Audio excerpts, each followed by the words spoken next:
વર્ગ સરીસૃપ. આ વર્ગના પ્રાણીઓની ચામડી સૂકી ભીંગડાયુક્ત હોય છે. આ પ્રાણીઓ 2 જોડ ઉપાંગો ધરાવે છે, પરંતુ સાપમાં ઉપાંગોનો અભાવ હોય છે. શ્વસન ફેફસા દ્વારા થાય છે.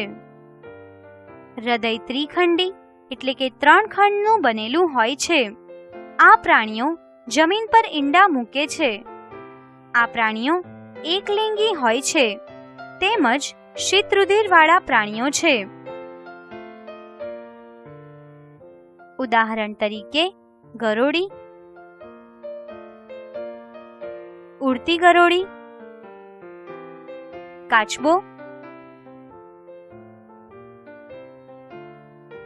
કેમેલિયોન,